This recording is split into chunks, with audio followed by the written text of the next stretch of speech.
Come boys, we are live and direct. One Americano and chilling with my mentee that's flew halfway across the world, mate. To live trade with me!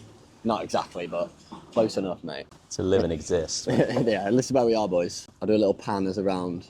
Sitting at that same coffee shop that I've been at probably like 100 days in a row, but it's a pretty rude spot. And we're waiting at the moment to go into the new villa at like 3 p.m. and it is like not 3 p.m. now, so we've got to wait like another 2 hours, mate. We're in the west of Phuket at the moment. Cole, if you were to give one piece of advice that you would say has got you in the seat right next to me now, what would you say is like the biggest needle mover in terms of actual like trading stuff? In terms of trading, yeah, the needle mover that's like made the most difference. The main thing that I found after put my hand in my fucking wallet and invested and found someone who I, one, trusted, two, knew, they knew the source, which is obviously BERG, and then was able to put me on and put time into me to mentor me. After that, once you've learned the model, once you know how to trade, all you then. It's all on you. So you need to be able to go away, do the backtesting, boys. Backtesting is the number one thing that changed. Well, first of all, my view on the market, so it meant that I was able to go through one big losing periods and still know, I'm still going to be up on the year, I'm still going to be up over 5 years. I went away, did like 3 to 4 hours back testing every day for about 2 months straight. I gathered about, I think now it's just under 40 years of data on the model. And I wasn't just going through the motion, I was doing the bias, the hybrid bias, which is obviously harder than the max. It's a level of discretion to it, which obviously you need. You can make that level of discretion mechanical, though. I would argue. You can, yeah, but it's still a skill that you need to be able to learn. You need to obtain that mindset, and some people get the shift straight away, and the people that don't, I would always suggest just go to the mech, bro. Like, if you're struggling 100%. with the hybrid for a long time, in terms of the actual percent benefit that you get, it's not even worth it. Like, I'd agree. I would say just stick with it, but the main benefit from doing the back testing is having a losing period and not caring. Like, I see a lot of guys in the Discord, maybe they'll be on the hybrid and they'll get a losing streak and they'll want to go to the mech, or they'll maybe want to get a mech account. Or maybe they'll be on the mech and they'll be like, oh, the hybrid's better. The grass is never greener, bro. Every single model has equal losing streaks, relatively. I know they're going to be different, but you're still going to lose and win on both. So you may as well just play your odds instead of fucking around changing shit all the time, because you might hop away from one model and then you might, if you would have waited an extra 2 weeks, you would get a sick win streak and you would pass all your shit. So I definitely agree with Cole. Like, number one, instead of, I know this is hypocritical, but instead of making your own model, which I did, it's so fucking long, I would just copy someone that's transparent, because making your own is just turmoil for months and months. Well, nothing works.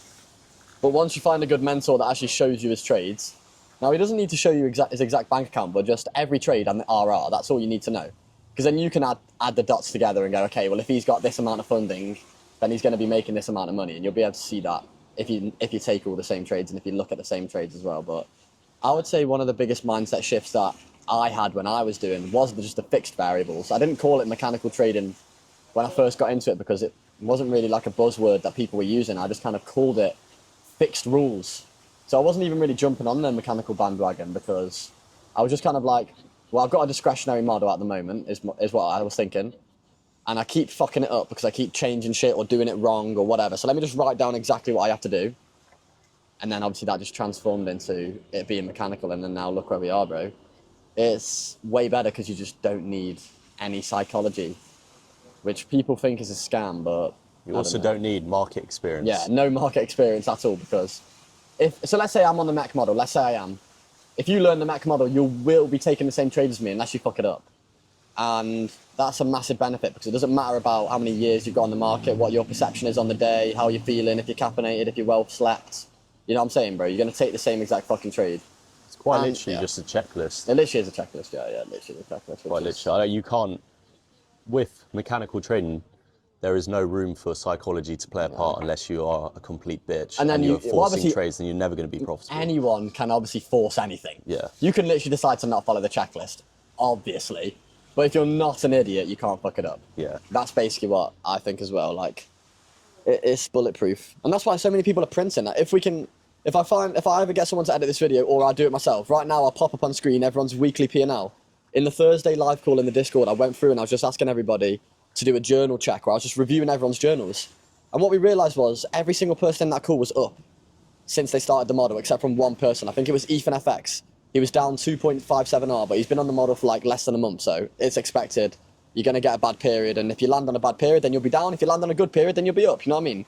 You got to play your odds to that you get all the periods, and then you're going to be up on the overall. But I just think it's basic. I tell Cole all the time, like, I don't even know what to make videos on trading anymore, because what the fuck do you need to know, mate?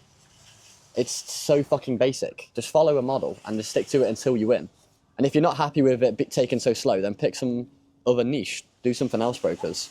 Trading's going to take longer than you expect. Some kids, it'll take shorter than you expect, and it's so fucking long because like people like me, it took me a year to be profitable, and then I'll see like fucking somebody hop on the model for 8 weeks and turn around a funded account and a payout, and I'm like, they just don't go through it. But then the weakness, what would you say? It's so obvious. I know you know the answer, but what would you say the weakness is for kids that happens to them?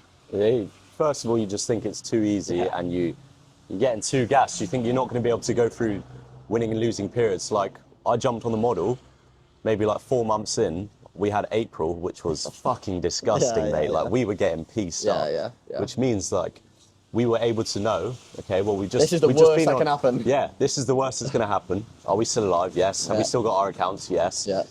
And then we're up massively. Like, when you come in and you just start winning instantly, your ego is first of all so big, and you think like you're invincible. And your worldview is so distorted on what trading should be. Exactly. You see him like, run a losing streak, and I see him on a 4-trade loss streak. I'm like, losing streak. I would say a four trade loss streak is blessed because 2 wins and you're profitable. 1 win and you're nearly profitable as well, like just below break even. But yeah, that I would actually agree that the one common thing I see, right? People come in that win straight away. They're gassed, and obviously they're like, oh my God, the model works. This is the best model ever. Of course. But then when the losses come, they're like, oh, am I doing something wrong? I'm like, nah, mate, that's actually just like trading up and down. No model works forever. You'll have good and bad periods for every single fucking model. In the last year, we've had 1 break-even month, 2 unprofitable months. October and April were unprofitable. January was break-even. For me, once again, if you're missing certain trades, if you're trading other pairs, if you've got a different account set up, your entire results is going to be so different. The back end, I've realised recently, matters more than the front end. You can take the same trades as us, but if you have a dead back end, like, and I hope, I've mentioned this a few times, but I hope Leon won't mind me saying this. Leon, okay, he's a mech trader. So for all you mech guys thinking that you can't make money on the mech model, he's made more R than I have in the whole year. So 7 months on the hybrid, I'm up like 40 R on my Forex accounts. He's up 37 R in 2 months on his accounts, but he didn't make anywhere near as much money as me because he didn't have the past accounts set up. He didn't have the fundeds to collect the money. You know what I'm saying? Like, he earned that RR. Maybe he dug some of his existing evals out of drawdown, maybe passed some. Maybe some really low quality fundeds that he had already had passed, got small payouts. But if he had a sick back end, like 8 evals open, if he had a couple fundeds already passed, he would have made probably like 5 figures easy. You know what I'm saying? If he had the loads of fundeds, he probably could have made fucking 6 figures with 37R, but he didn't. And my point is, if you don't have a strong back end, and if you're not putting your hand in your wallet and buying evaluations, you're not going to get any fundeds, mate. Which leads me on to the topic of discussion, mate.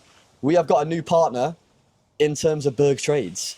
So now I have a Forex affiliate, which is Alpha. So you get a % off of Alpha, and I'm running a giveaway that ends on Sunday. So in 2 days from now, I'm giving away 250k. So we're getting constant giveaways with Alpha and some other benefits for you guys using code BERG. And now I've got a futures prop firm as well that's backing me, which is Apex. So I don't know whether they're doing an 80% or a 90% at the moment, but code BERG will match whatever the max % off is in that time. So if you use code BERG with Apex for your futures accounts, you can get locked in with them as well. And I'm going to be running giveaways. The platform that I recommend, and we did scope them all because it's like a bit new to us in terms of the platforms that they offer. Tradeovate is good. The platform itself is washed, but if you connect it to TradingView, you can do limit orders and manual execution, and it predetermines your risk on there as well. So if you put 1 contract in on a limit order, you can actually right-click on TradingView, boom, limit order, drag your SL down. It tells you how much you're going to lose per contract. It's perfect for us. That's why it's actually better than Top Step. It's better than Top Step. Easy. Better than Top Step, better than Alpha Futures because you can do limit orders and pre-calculate risk. And the way that they run their accounts is you can have 20 accounts max. The accounts are all set up differently. From what we found, the 50Ks and the 150s are the best in terms of easiest to pass. The 300Ks is the most you can get, but it's the hardest to pass.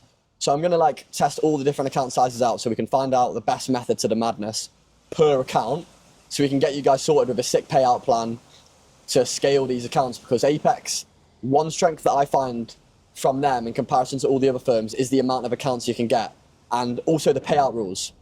Up to $25K dollars per account, you get 100% payout split. So let's say you get a 50K account. Until you pay out $25K dollars total on that account, your payout split is 100%. And then after that, it goes to a 90-10. Who the fuck is offering those rates? One other strength I've seen is the activation fee is pretty much similar to Top Step. Top Step's activation fee for a 50k is $150. For Apex is $160, but then the account is like $20 to buy. So the accounts of Apex, because they constantly run 80% and 90% discounts, the accounts are like $20 to $30 a month. The big one's like $40 a month. So I think it's a no-brainer, really. I'm not going to chat about that too much, but that's now a new partner. So now for you guys, we've got discount codes with Forex and the discount codes with futures, and I don't trade options. So that's both the markets that I trade. We're padded up with giveaways and discount codes. And I'm also going to be doing a meet with Apex as well in Bangkok, so that'll be some sick content. So that's some news from me, boys. But other than that, I don't really have anything else to talk about in this video. Any last points, Colin, would you say? I've just got one advantage with the Apex. Obviously, the account's so cheap. So if you're either newer to trading or because your financial situation, you can still DCA into these accounts massively. Like you can buy 5 accounts for $100. For 100 quid. And if you got £400 to put into trading a month, like, and then throughout let's say you've just got a fucking crazy streak, that's you've got your max allo in terms of 20 accounts. If you were to pass all of them, obviously it's unlikely, it's just timing, but you can still DCA into these accounts. Maybe the Forex ones are they're quite expensive. Too expensive, and then you probably get the same amount of accounts for 10Ks, but then you get 50Ks on Apex. So yeah, that is a big advantage as well. And also, since they're so cheap, like I'm probably going to be running fuck off risk on these. Like either passing 1 trade or passing 2 trades. Whatever the max contracts is, I'll probably use relatively because they're so fucking cheap. So we'll see how aggressive we can scale on Apex. But it's a new firm, so now it actually works out quite nice because we've got 3 Forex firms that we trade with. So FTMO, ACG, and Instant Funding. And now we've got 3 futures. So we've got Alpha Futures, Top Step, and Apex. So I think that's a pretty good split now. And I'm not looking to expand any more firms to trade with. I think 6 is quite enough for me to manage, to be honest. But we'll call it there for today, boys. And in this video, I probably won't, but I'll make another video. We'll do a little villa tour and we'll scope out the new villa and add a little segment for this. But I'll see you boys in the next one. Everything that you need to know is in the description. If you want to get involved with the Discord, at the moment, we're running a 3-day free trial. So you can trial trading live with us in the VIP. 2 live calls per day, Monday to Friday. London session and New York. An education session on Saturdays, about 1 hour long, like literally like a group mentorship session, essentially. And then Law, who's a part of the team, runs a backtesting session on the weekends as well for you guys. But with that all done and said, peace, love, and unity, and I'll see you boys in the next one.